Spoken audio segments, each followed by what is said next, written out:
خواتین و حضرات، کہا جاتا ہے کہ کتے کی پیدائش حضرت آدم علیہ السلام کے پتلے کی مٹی سے کی گئی، جبکہ کچھ روایات میں آتا ہے کہ کتے کی پیدائش حضرت آدم علیہ السلام کی تخلیق کے فوراً بعد ہوئی۔ اس کے علاوہ اکثر ہمیں یہ بھی سننے کو ملتا ہے کہ جس گھر میں کتا ہو وہاں رحمت کا فرشتہ داخل نہیں ہوتا، لیکن ناظرین، اس کتے کا ذکر مقدس کتاب قرآن پاک میں بھی آیا ہے، اور کہا جاتا ہے کہ کتا دنیا کا وہ واحد جانور ہے جو جنت میں جائے گا۔ ان سب باتوں کو مد نظر رکھ کر آج کی اس ویڈیو میں آپ جان پائیں گے کہ کتا کس شکل میں جنت میں داخل ہوگا، اور اصحاب کہف کے ساتھ غار میں آخر کتے ہی کو کیوں بھیجا گیا۔ حضرت آدم علیہ السلام کی تخلیق کے فوراً بعد کتے کو پیدا کرنے کی کیا وجہ بنی تھی۔ اس کے علاوہ آپ کو یہ بھی بتائیں گے کہ کتے اور شیطان میں ایسا کیا تعلق ہے کہ جس کے سبب مذہب اسلام کتے کو گھر میں پالنے سے منع کرتا ہے۔ کتا انسان سے محبت کیوں کرتا ہے، اور آخر کتا ہی انسان پر کیوں بھونکتا ہے، یہ سب ہم آپ کو اس ویڈیو میں بتائیں گے۔ پیارے ناظرین، سب سے پہلے تو یہ جان لیجئے کہ جس گھر میں کتا ہو اس گھر میں رحمت کا فرشتہ کیوں داخل نہیں ہوتا۔ اس بارے میں حدیث شریف میں ایک واقعہ آتا ہے کہ حضرت میمونہ رضی اللہ تعالیٰ عنہا فرماتی ہیں کہ ایک مرتبہ حضور اکرم صلی اللہ علیہ وآلہ وسلم بیدار ہوئے تو آپ صلی اللہ علیہ وآلہ وسلم بہت غمگین اور پریشان تھے۔ میں نے پوچھا کہ حضور صلی اللہ علیہ وسلم کیا بات ہے، آج آپ کی کیفیت بدلی بدلی سی ہے؟ تو آپ صلی اللہ علیہ وآلہ وسلم نے ارشاد فرمایا کہ جبرائیل علیہ السلام نے آج رات آنے کا وعدہ کیا تھا، مگر وہ مقررہ وقت پر نہیں آئے۔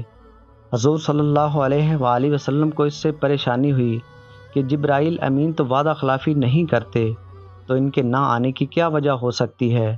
سارا دن اسی طرح گزر گیا۔ پھر آپ صلی اللہ علیہ وآلہ وسلم کو یاد آیا کہ آپ صلی اللہ علیہ وآلہ وسلم کی چارپائی کے نیچے کتے کا ایک بچہ بیٹھا تھا۔ آپ نے اس کو اٹھوایا اور اس جگہ کو صاف کر کے وہاں پانی کا چھڑکاؤ کیا گیا۔ اس کے بعد جبرائیل علیہ السلام تشریف لائے تو آپ صلی اللہ علیہ وآلہ وسلم نے مقرر وقت پر نہ آنے کی شکایت کی۔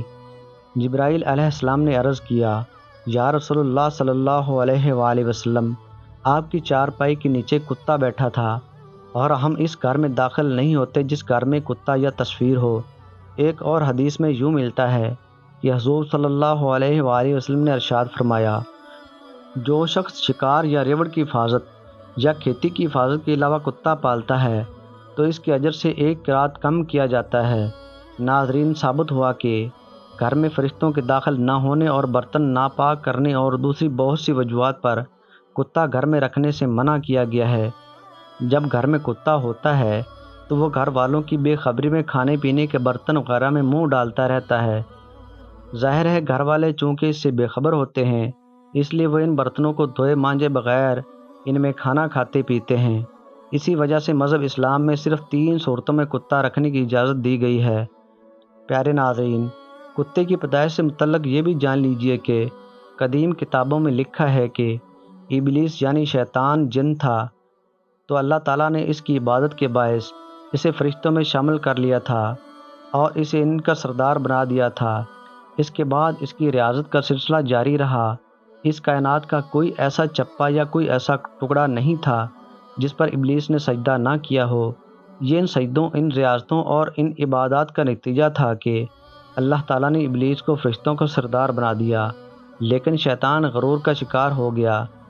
جب اللہ تعالیٰ نے آدم علیہ السلام کو مٹی سے بنایا تو سب کو کہا کہ ان کو سجدہ کریں، لیکن ابلیس کے اندر غرور تھا۔ اس نے کہا کہ میں آگ سے بنا ہوں، یہ مٹی سے بنا ہے، میں اسے کیوں سجدہ کروں؟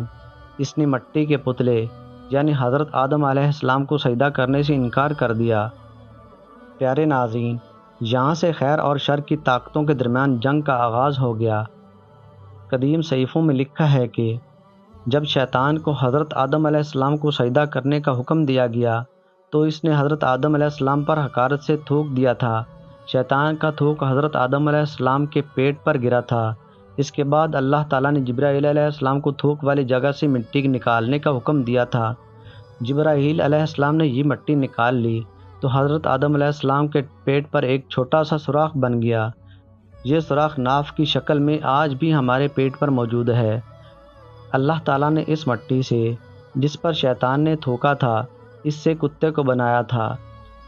محترم ناظرین، کتے کی تخلیق کے متعلق دوسری روایات یہ بھی ملتی ہیں کہ حضرت آدم علیہ السلام اور حضرت اماں سلام اللہ علیہ کو اللہ تبارک و تعالیٰ نے زمین پر بھیجا تو شیطان نے زمینی درندوں کو ورغلایا کہ ان دونوں کو کھا جائیں۔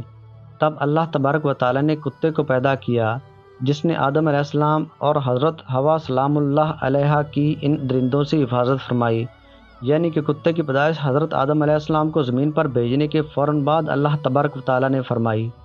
محترم ناظرین، کتے میں 3 خصلتیں ہوتی ہیں۔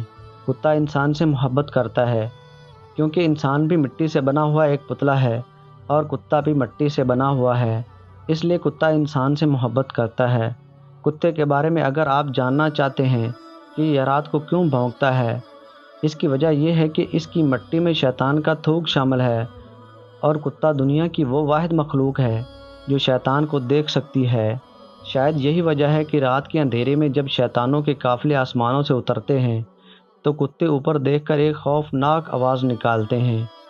محترم ناظرین، اب ہم آپ کو یہ بتاتے چلیں کہ کتا کیسے جنت میں داخل ہوگا۔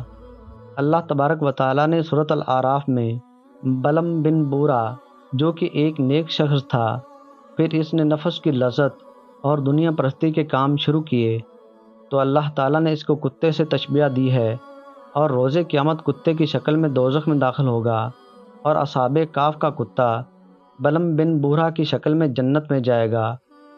محترم ناظرین، طبی ماہرین کے مطابق ناپاک جانوروں کو پالنا مختلف وباؤں کا باعث ہے۔ خطرناک جراثیم اور وبائیں جانوروں سے انسانوں میں منتقل ہوتی ہیں۔ رسول کریم صلی اللہ علیہ وآلہ وسلم نے تو آج سے 1400 سال قبل جو احکام بتائے، آج کی جدید سائنس سے اس کی تصدیق ہو رہی ہے۔ اسلام نے مسلمانوں کو حکم دیا ہے کہ جب برتن میں کتا منہ ڈال دے، اسے پاک کرنے کے لیے 7 مرتبہ دھویا جائے۔ ایک روایت میں 8ویں بار مٹی سے پاک کرنے کے الفاظ بھی ملتے ہیں۔ آج کی سائنس بتاتی ہے کہ کتے میں انتہائی خطرناک جراثیم پائے جاتے ہیں جو کہ برتن کو بار بار دھونے سے ہی ختم ہو سکتے ہیں۔